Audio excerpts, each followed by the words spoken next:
በስመ አብ ወወልድ ወመንፈስ ቅዱስ አሐዱ አምላክ አሜን። በክርስቶስ ክርስቲያን በወልድ ወልደ እግዚአብሔር በመንፈስ ቅዱስ መንፈሳውያን የተሰኛችሁ የኃያሉ የልዑል እግዚአብሔር ቤተሰቦች የእናታችን የቅድስት ድንግል ማርያም የአስራት የበኩራት ልጆች እንኳን ለጻድቁ ለአባታችን ለአቡነ ገብረ መንፈስ ቅዱስ ወርሃዊ መታሰቢያ ክብረ በዓል በሰላም በጤና ደረሳችሁ። ዝክር ሚዲያችንን ቤተሰብ ካልሆናችሁ ሰብስክራይብ፣ ላይክ እንዲሁም ሼር በማድረግ አገልግሎታችን እንድታበረታቱ እንዲሁም ሁሌ ወደ እናንተ የምናደርሰውን ይህንን መንፈሳዊ ድግስ እንድትቋደሱ ስንል እንዲሁም ለሌሎች ክርስቲያኖችና ወንድሞች እንድታደርሱ ስንል በልዑል እግዚአብሔር ስም መልእክታችንን እናስተላልፋለን። ከአባታችን ከአቡነ ገብረ መንፈስ ቅዱስ ረድኤታቸውን በረከታቸውን እንድናገኝ የልዑል እግዚአብሔር መልካም ፈቃድ ይሁንልን። አሜን። ዛሬ የምንተርከው ስለ ሰው ልጅ ድካም ሳይሆን ስለ መንፈስ ቅዱስ ኃይል ነው።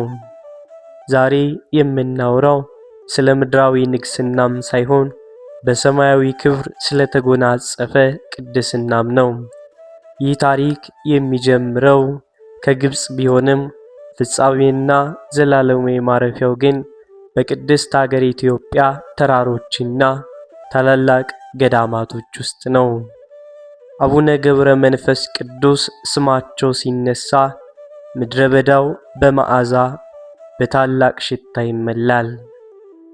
ጻድቁ አባታችን ከ500 ዓመታት በላይ በዚች ምድር ላይም ሲኖሩ እንደ ሰው በምድር ላይ ቢመላለሱም እንደ መላእክት በቅድስና ይኖሩ ድንቅ አባት ናቸው።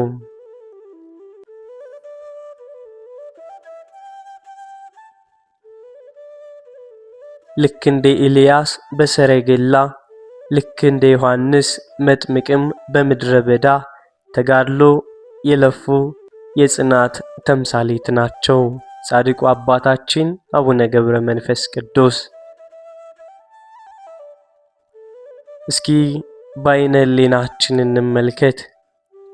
70 አንበሶችና 60 ነምሮች በግርማ ሞገሳቸው ፊት እንደ የዋህ በጎች አጎንብሰው ሲሄዱ ሰውነታቸው በፀሐይ ሐሩርና በሌሊት ቁር ሳይበገር በልብስ ፈንታ የእግዚአብሔር ጸጋ እንደ ፀጉር ተጎናጽፈው ተራራ ለተራራም ሲመላለሱ እርሳቸው መብላቸው መና መጠጣቸውም ጸበል እንቅልፋቸው ደግሞ ስግደትና ጸሎት ብቻ የነበረ ታላቅ ሰው ናቸው። አባታችን አቡነ ገብረ መንፈስ ቅዱስ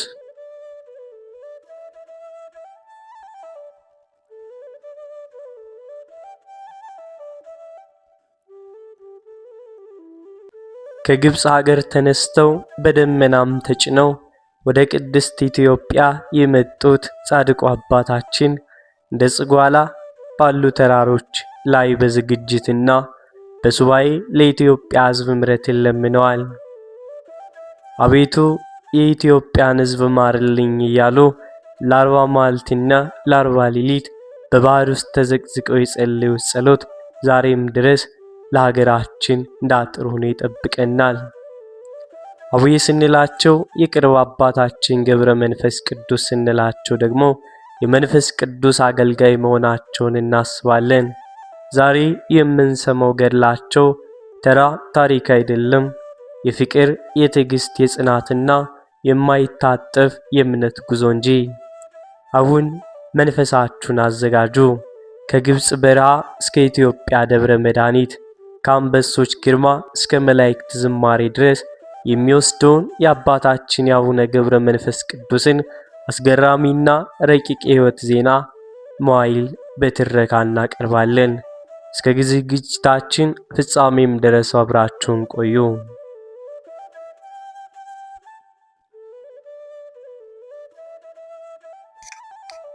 የለመንከኝን ሁሉ አደርግም ዘንድ ቃል ኪዳን ሰጥቻለሁ።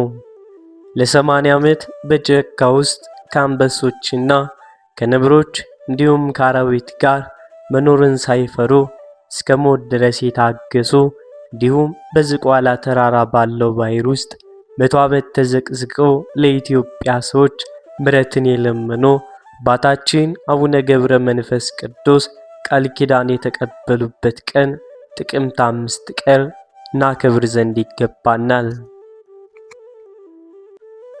በሀገረ ግብጽ የተወለዱት ጻድቁ አባታችን የእግዚአብሔር ትእዛዝ ሆኖ ስለ ኢትዮጵያ ይለምኑና ይማሉ ዘንድ ፈቃዳቸው ስለነበር ቤተሰቤ፣ ሕዝቤ ወይንም ሀገሬ ሳይሉ ወደ ሀገራችን በመምጣት በጭንቅላታቸው ተዘቅዝቀው ደማቸው ፈሶ እስኪያልቅና ስጋቸውም አልቆ አጥንቶቻቸው እንደ በረዶ እስኪሆኑ ድረስ የጸለዩ ታላቅ አባታችን ናቸው። ጻድቁ አባታችን አቡነ ገብረ መንፈስ ቅዱስ።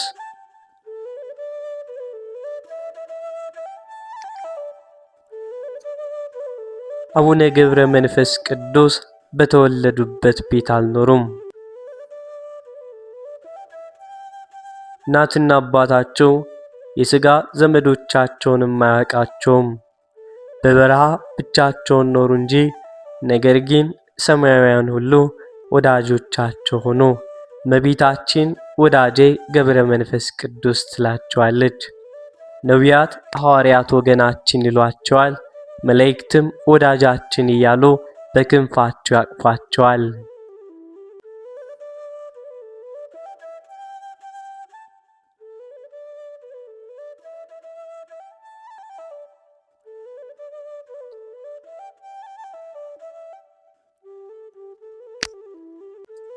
የአባታችን መዓዛቸው ጫካውን በታላቅ መዓዛ ይመላው ነበር። በመንፈስ ቅዱስ ኃይል ወደ ፈለጉበት ቦታ በፍጥነት እንደ ወፍ ይበራሉ። ስለተሰጣቸውም ጸጋ የበረሃ እንስሳት አንበሳና ነብር ሁሉ ያገለግሏቸዋል። አባታችን ሁልጊዜ እንደዚህ ይሉ ነበር፣ የሚጣፍጥ ምግብን መውደድ ኃጢአትን ያመጣል፣ ሞትን ያስከትላል።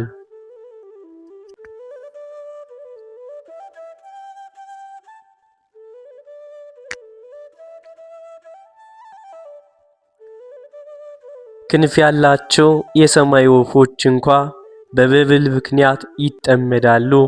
ምግብ በመሻት ከምድር ላይ ይወድቃሉ፣ በወጥመድም ይያዛሉ። የሰው ልጅም ምግብን በመውደድ በኃጢአት ይወድቃልና እኔስ ለሰውነቴ ምግብን መጠጥን አልፈልግም፣ ልብስንም አልሻም። ራቁቴን ከእናቴ ማኅፀን እንደወጣው እንደዚሁ ራቁቴን ወደ መቃብር እመለሳለሁ እንጂ ይላሉ።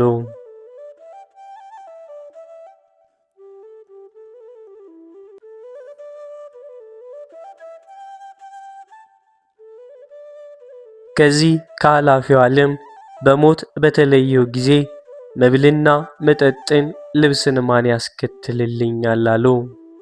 ዳግመኛም ሰው ሊደርስ በማይችልበት በረሃ እኖራለሁ። ነጣቂ ተኩላዎችና አራዊቶች ባሉበት እነርሱ እንዲበሉኝ ሥጋዬን እጥላለሁ። የዳዊት መዝሙር እንደተናገረ የጻድቃን ሥጋቸው ለዱር አራዊት ነው እንዳለ እኔ ክፉ አውሬዎች፣ ተናዳፊ እባቦችና ዘንዶች ወዳሉበት እገባለሁ፣ ምግብም መሆናቸው ዘንድ እወዳለሁ በማለት አባታችን ራሳቸውን ለሞት አሳልፈው ይሰጡ ነበር።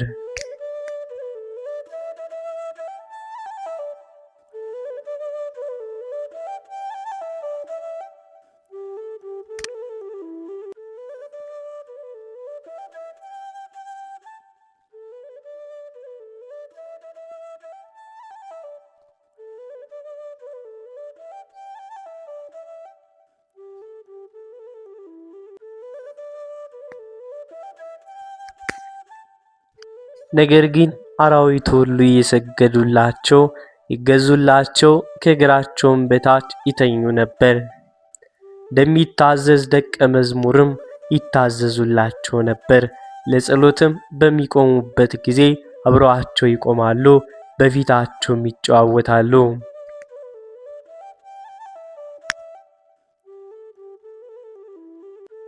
በአንደኛው ዕለት አባታችን ጸሎታቸውን እንደጨረሱ ሰማይ ተከፍቶ የእሳት ድንኳን ተገልጦ አርባዕቱ እንስሳ የእግዚአብሔርን ዙፋን ተሸክመው 24ቱ ካህናተ ሰማይ ማዕጠንተ ወርቅ ይዘው ቅዱሳን መላእክትና አለቆቻቸው በየነገዳቸው በዙሪያቸው ቆመው ጌታችን ለአቡነ ገብረ መንፈስ ቅዱስ በአንድነት በሦስትነት እንዳለም ተገለጠላቸው።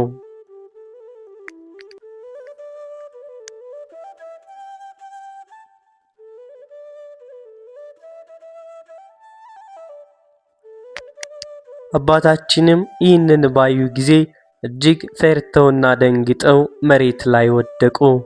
ጌታችንም ካጸናቸውና ካበረታቸው በኋላ ዮሐንስ ቀለምሲስን እኔን እንዳየኝ አንተም እኔን ማየት የምትችልበትን ኃይል እሰጥሃለሁ። ወዳጄ ሆይ ምን ትሻለህ? ምንስ ትጠይቀኛለህ? ነገርስ ምንድነው? ልይ ብለህ በለመንከኝ ጊዜ እነሆ ላንተ ተገለጥኩልህ አለው።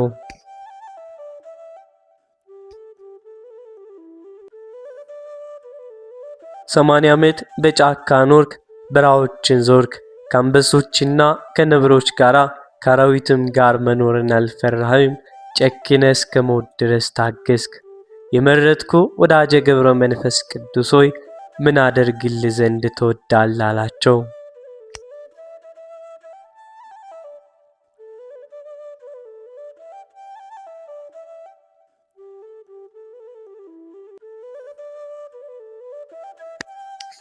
አባታችንም ይህንን ቃል ከጌታችን ሲሰሙ አምላኬ ሆይ ይህንን ልታደርግልኝ አይገባኝም፣ በፊትስ ሞገስ ካገኘው የገቦታን ሰዎች ማርልኝ፣ እነርሱ ኃጥአን ናቸውና አንተ ንስሐ ለማይሹ ጻድቃን አልመጣህምና ኃጥአንን ወደ ንስሐ ልትመልስ ነው እንጂ አሉት።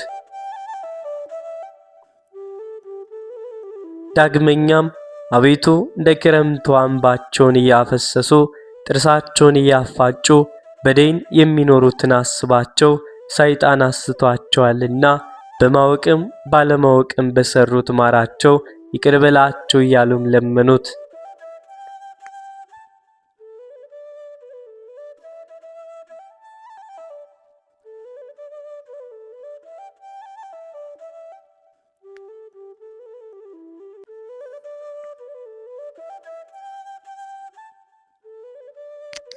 ጌታችንም ወዳጄ ሆይ የለመንከኝን አልከለክልም፣ እንደ ቸርነቴም ስምህን የጠሩትን መታሰቢያን ያደረጉትን ኃጥአንን ምሬልሃለሁ፣ የለመንከኝንም ሁሉ አደርግልህ ዘንድ ቃል ኪዳኔን ሰጥቻለሁ አላቸው።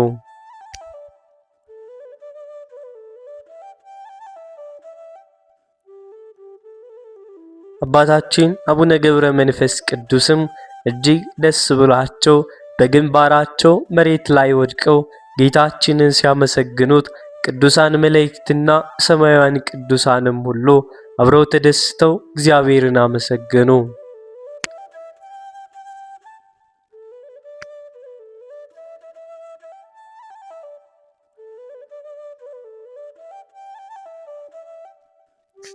አባታችንም ይህንን ቃል ኪዳን ሲቀበሉ ዕድሜያቸው 300 ዓመት ነበር። ጌታችንም የመላእክት አለቆችን ስለ ወዳጄ ገብረ መንፈስ ቅዱስ ምልጃ ወደ ገሃነም ሂዱና የኃጥአንን ነፍስ አውጡ፣ ከስራታቸው ፍቷቸው አላቸው። እነርሱም የገቦታን ሰዎች 3000 ነፍሳት ከደይን አውጥተው ወደ ገነት አስገባቸው። ዳግመኛም እግዚአብሔር አቡነ ገብረ መንፈስ ቅዱስን ዳንተ ካሉት ሰዎች በቀር በዓለም ላይ ያሉ ሰዎች እንዳያውቁ አደርጋለሁ፣ መላእክትም ይጎበኙዋል እንጂ ከካህናት ከመነኮሳትና ከምዕመናንም ወገን ቢሆን ምንም ያለ ፍቃድ አያይም አሉት።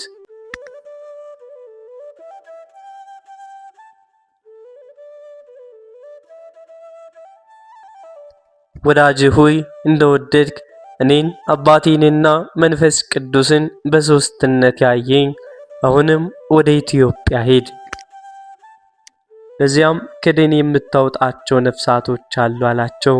አባታችንም አምላኬ ሆይ ወደዚያች አገር ማን ያደርሰኛል አሉት። እግዚአብሔርም እኔ በስልጣን ያደርሳለሁ ካላቸው በኋላ ከእርሳቸውም ተሰወረ። አባታችንም የገቦታን ሰዎች ምሕረትን ሲያገኙ አይተው እጅግ በልባቸው ተደሰቱ።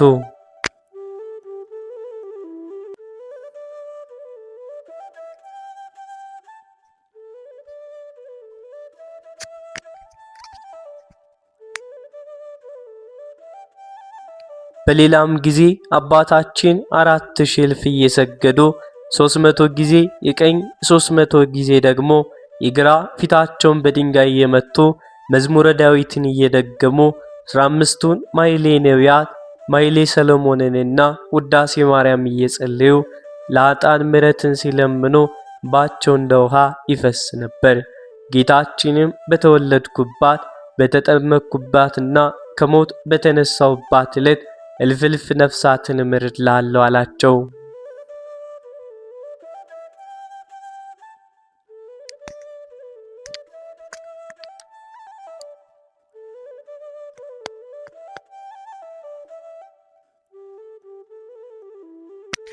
ከዚህም በኋላ አባታችን 60 አንበሶችና 60 ነብሮች እየተከተሏቸው ወደ ሀገራችን ኢትዮጵያ መጡ። ብርሃናዊው መልአክ ቅዱስ ገብርኤልም ከነዚሁ ከተከታዮቻቸው ጋር በንፋስ ሰረገላም ጭኖ ምድረ ከብድ አደረሳቸው። ዳግመኛም ደብረ ቅዱስ ወደሚባለው ወደ ዝቋላም ወሰዳቸው። አባታችን በባሕሩ ቆሞ ምስራቁን፣ ምዕራቡን፣ ሰሜኑን፣ ደቡቡን አራቱን ማዕዘን ተመለከተ። የኢትዮጵያ ሰዎች የሚሰሩትን ኃጢአታቸውን በዓይኖቹ ፊት የተገለጠ ሆኖ አየ። በዚህም አዘኑ።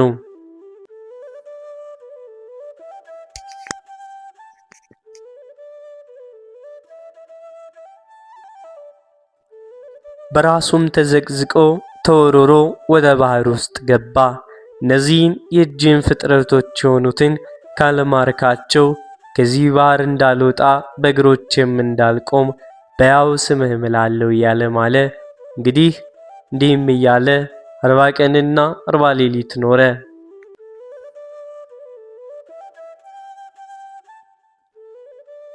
ስምህን የጠራውን መታሰቢያን ያደረገውን ምርልሃለሁ የሚል ቃል በመልአክ አማካኝነት ወደ አባታችን ደስ የሚል ዜና ተሰማ። አባታችንም መልአኩን መላውን የኢትዮጵያ ሰው ካልማርክልኝ ከዚህ ባህር አልወጣም አለው። መልአኩም ካጠገቡ ሄደ። አባታችን ገብረ መንፈስ ቅዱስም በዚያ ባህር ውስጥ 100 ዓመት ኖረ። ስጋው ሁሉ አለቀ፣ ደሙም በባህር ውስጥ ፈሰሰ። አጥንቶቹም እንደ በረዶ ነጭ ሆነው ታዩ። አጋንንትም ከአራቱ ማዕዘን እየመጡ በየቀኑ 700 ሺህ የሆኑ በመምጣት በቀስታቸው ይነድፉታል። እስከ 100 ዓመትም አጥንቶቹን በሻፎ ድንጋይ ይፍቁታል።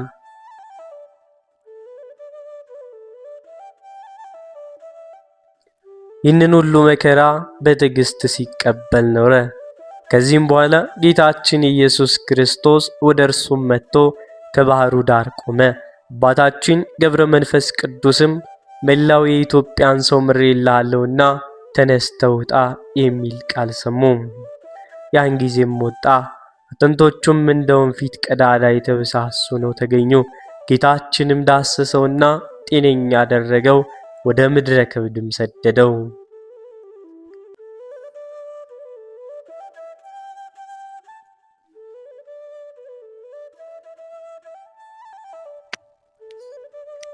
ከዚያም በኋላ ወደ ላይ ወጥቶ ከፀሐይ በላይ ከሰማይ በታች እስከ 7 ዓመት ኖረ። ዳግመኛ ወደ ምድረ ከብድ ተልኮ እንደ አምድም የተተከለ ሆኖ 7 ዓመት ኖረ። ወደ ሰማይም ሲመለከት ቅንድቦቹን አልከደነም። ራሱንም ወደ መሬት ዝቅ ሲያደርግ ዝቅ አላደረገም ነበር። እጆቹም ወደ ሰማይ ያንጋጠጡ ሆነው አገኛቸው። በራሱ ላይም ተቀምጦ ሁለቱን ዓይኖቹን አንቁሮ አሳወረው። እርሱም ግን ምንም ሳያጓድል እንደ ቀድሞ በመትጋት ይጸልይ ነበር። ከዚህም በኋላ ከዚህ ዓለም የሚለይበት ቀንም በቀረበ ጊዜ እነሆ የክብር ባለቤት ጌታችን ኢየሱስ ክርስቶስ ተገለጠለት። ስሙን ለሚጠራ መታሰቢያውንም ለሚያደርግ ሥራ እስከ 15 ትውልድ ድረስ የምሕረት ቃል ኪዳን ሰጠው። የዕድሜውም ዘመናት 562 ሲሆን በሰላም በፍቅር አረፈ። ጌታችንም ነፍሱን ተቀበለ፣ አቅፎም ሳማት። በመላእክትና በቅዱሳን ሁሉ ምስጋና ሳረጋት። ጥቅምት 5 የሚከበሩም ለዚህ ምክንያት ነው።